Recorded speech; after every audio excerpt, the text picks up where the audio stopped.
Del libro Satya Vahini. De Bhagavan Sri Satya Sai Baba. Capítulo 17. ¿Color y casta? El Dharma hindú y sus normas de vida se basan en las castas, varna, y en las etapas de la vida, asrana. Tomemos primero el principio de castas en la religión. La palabra maya utilizada en las discusiones del Vedanta ha sido, generalmente, objeto de indiferencia, de descuido y de crítica. Lo mismo ha sucedido con varna. Tanto las castas como las distinciones basadas en ellas son condenadas como artificios del hombre. Maya es condenada de manera similar, como contraria a toda razón, por el hecho de despreciar al mundo tildándolo de ilusión. El Smriti declara: los 4 varnas son creados por mí. El Shruti dice: el Brahmin emergió del rostro, los kshatriyas surgieron de los brazos, etc. Resulta claro que varna es creado por el Señor. No obstante, si se difunde que el sistema de castas ha producido desastrosas distinciones, la falla reside en la equivocada interpretación de la palabra. ¿Existen hoy genuinas castas en la sociedad? ¿Qué significa esto, exactamente? ¿Se hace algún intento por descubrir esta incógnita? No. Varna es solo una palabra. Cada palabra tiene un significado, de modo que ésta también debiera significar algo, ¿no es así? Para probar la existencia de los árboles, basta con la palabra árbol. La palabra no es más que un sonido, pero indica que algo existe. El término elefante es prueba de la existencia de ese animal. Así también, cuando se escuchan los sonidos gato, perro, zorro, se presentan las formas de esos animales ante los ojos de la mente. Los sonidos estaban allí incluso antes que nosotros. Nosotros nacemos entre la maraña de sonidos, no los originamos. Cuando existe el deseo de crear el sonido, y darle la forma de una palabra con sentido, requerimos de grupos de hombres y de cosas. Así, a cada palabra de uso habitual debe adjuntarse un significado. No le podemos imponer el significado que elijamos. Las palabras y sus implicaciones ya están allí, incluso antes de nacer nosotros. Simplemente las usamos, cuando así lo deseamos y cada vez que las necesitamos. La palabra implica lenguaje. En sánscrito se dice pada. Cada objeto en el mundo se denomina un padartha, una palabra significado. El monte es una acumulación de tierra que se indica con la palabra monte. De manera similar, las palabras brahmino sudra nos informan que había personas que respondían a ellas. La pregunta, ¿quién es un brahmin? O, ¿quién no es un brahmin? Resulta ahora irrelevante. Lo que se da a conocer es únicamente la concepción de palabra y de significado.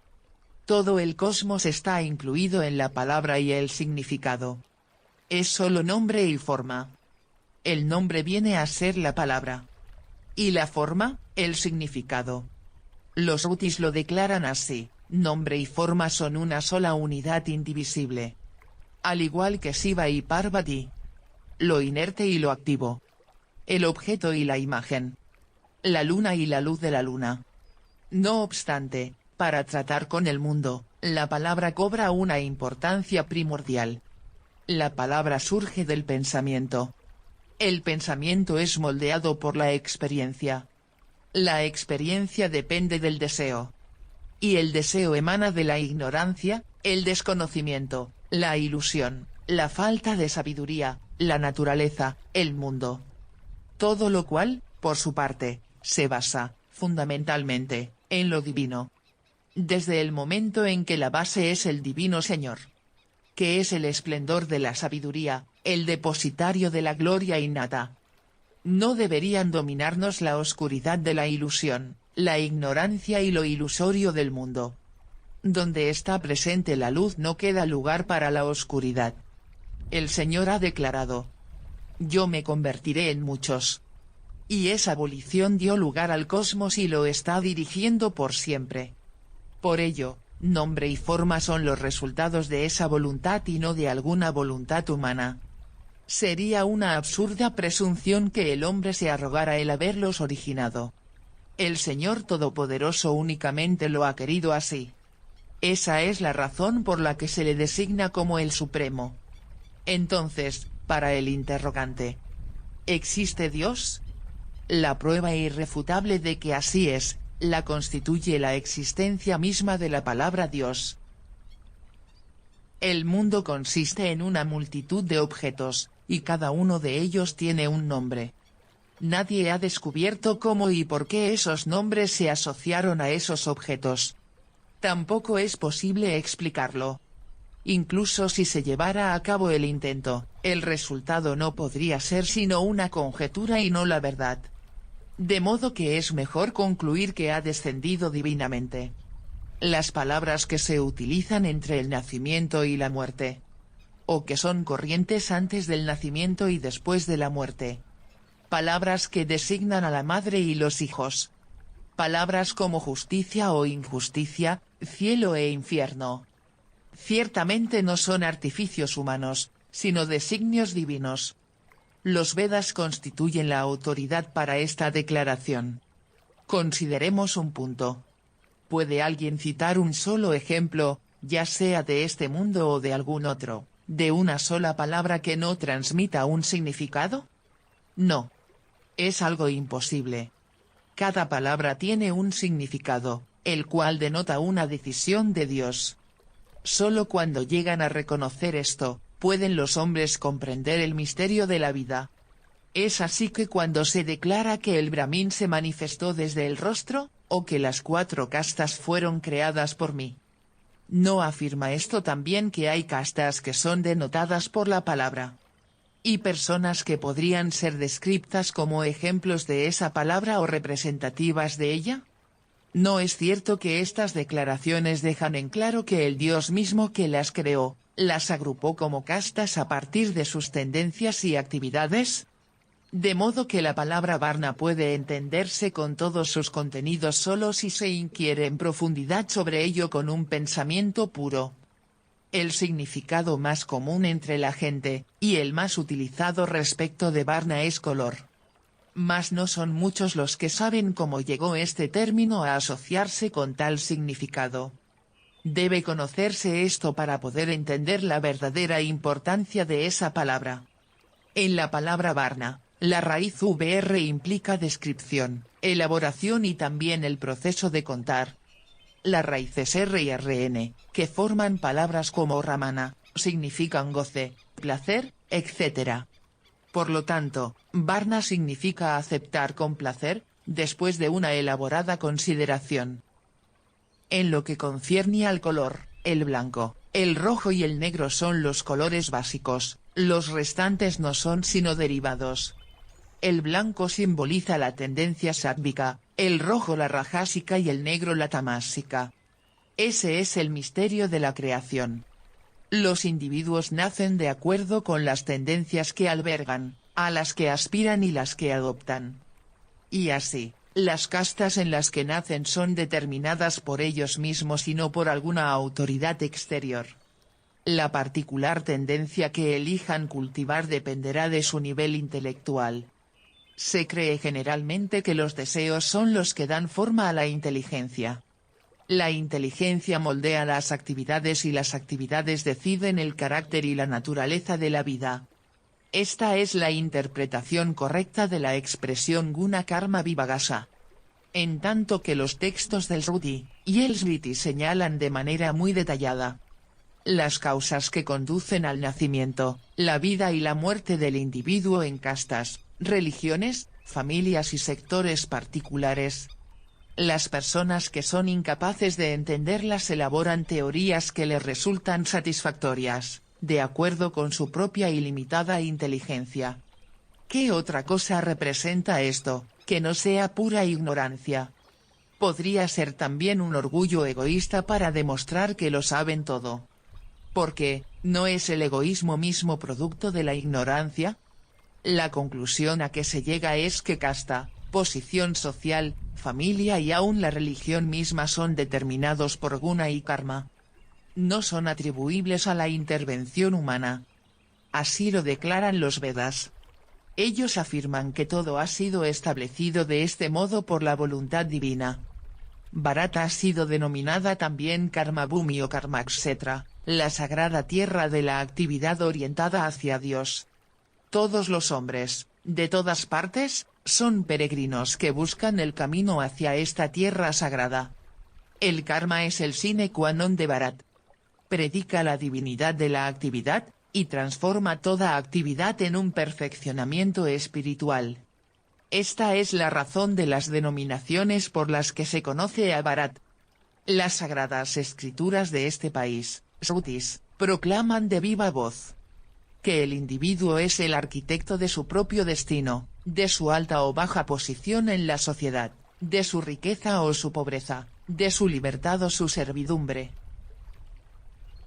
Cualquiera que sea la forma que la persona ansíe mientras está viva en este mundo, esa será la que obtenga después de la muerte. Esto es lo que declaran los Shrutis. Así pues, es claro que es la acción lo que decide el nacimiento. Y que la riqueza o la pobreza, el carácter y las actitudes, el nivel de inteligencia, las alegrías y pesares de esta vida son méritos acumulados durante vidas previas. Cabe inferir, por lo tanto, que resulta inevitable que la próxima vida del individuo se desarrollará en consonancia con las actividades que hayan sido impulsadas por el nivel de inteligencia de la persona en la actualidad. Hay personas que aún proviniendo de cuna noble se dedican a malas acciones. Otras, que han nacido en castas consideradas bajas, se orientan hacia acciones buenas. ¿Cómo puede suceder esto? Este es un problema que a menudo nos preocupa. Hay personas que nacen como brahmines y actúan mal, en otras palabras, descienden a niveles rajásicos y tamásicos. Y personas nacidas en las castas inferiores se elevan hasta el nivel sátvico y llevan a cabo buenas obras. Los brahmines del tipo que mencionamos no son sino brahmines a causa del nacimiento y no por virtud de sus obras. Los otros son bajos únicamente por su nacimiento, mas no en absoluto en virtud de sus actos. Los Vedas exigen la concordancia del nacimiento con la conducta en las castas. Son raras en el mundo las personas dotadas de una naturaleza sátvica pura. En su mayoría, el carácter sátvico está coloreado por rajas. Tales individuos, pese a haber alcanzado un nacimiento noble, se involucran en actividades rajásicas. Por sus actos demuestran que pertenecen a una casta mixta. Los Vedas no han ignorado tales ejemplos de naturaleza mixta y los efectos consiguientes en la casta. Los Vedas son imparciales, no hay prejuicios contrarios o favorables a ninguno, en ellos. No elevan a un grupo de personas o descartan a otro, solo proclaman la verdad de lo que existe. Consideremos un ejemplo.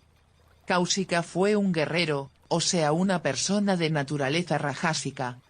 Sin embargo, como producto de sus obras en vidas previas, habían entrado en su conciencia tendencias y actitudes sádvicas. De modo que vivió adhiriéndose estrictamente a la verdad. Se transformó a sí mismo y sublimó su conciencia hasta un estado puro. El mantra que recitaba y que emanaba de ese nivel de conciencia suyo, es el Gayatri. Se le conoce como Vishwamitra, el mitra de todo el Vishwa, porque se transformó en alguien que deseaba, y buscaba el bien de todo el mundo. Los brahmines aceptaron y aclamaron ese mantra como un don divino, lo han venerado y recitado obteniendo inmensa dicha de ello. Por lo tanto, Kaushika fue un guerrero por nacimiento mas se convirtió en un brahmin, en virtud de sus obras. Siendo aceptado como tal por los Vedas que provienen de la voz de Dios. Resulta claro, en consecuencia, que los Vedas proclaman la senda para todo el género humano, libres de prejuicios, de parcialidad o sentido de distinción. Solo prestan atención a los pensamientos y actos del individuo. Puede ser que los pensadores modernos alberguen alguna duda al respecto. Esto es muy natural. Veamos cuál es esta duda. Cuando se dice que la voluntad divina estableció las castas, ¿no sería lógico que existieran en todos los países? Es obvio que no deberían limitarse solo a este país, Bharat. Pero no existe regla alguna respecto a que todo lo que sea creado deba encontrarse necesariamente en todas partes. Esta es una expectativa imposible de satisfacer. Es natural que deban establecerse restricciones y preferencias que conciernan al proceso de vida e incluyan un código correspondiente a cada región. Su atmósfera y su clima, sus peculiaridades y especificidades. No hay regla alguna que establezca que los árboles que crecen en Bharat deban encontrarse también en otros países. No podemos arguir tampoco que las estrellas que ocupan el cielo también deban existir sobre la tierra. No hay ninguna obligación para que los peces que viven en el agua deban también vivir en las montañas. Solo Dios sabe y decide lo que corresponda que le suceda a alguien, dónde y por qué. Todos los demás son impotentes. Sucesos como el nacer son determinados por circunstancias de espacio, de tiempo, de causación y otras de este tipo. No están sujetos a nuestras necesidades o reacciones, ya sean favorables o desfavorables. Por este motivo, la mera observación y el estudio de lo que es patente no llevará sino a confusiones respecto de las castas. Estas dudas serán inevitables, ya que son generadas por el ego. El núcleo de la realidad es algo separado y distinto de las fabricaciones del ego. Cuando la gente comienza a actuar de acuerdo con los caprichos de la imaginación y a expresar todo lo que le venga en mente, no podemos hacer otra cosa más que caracterizarla como modelo de la más crasa ignorancia. Fin del capítulo.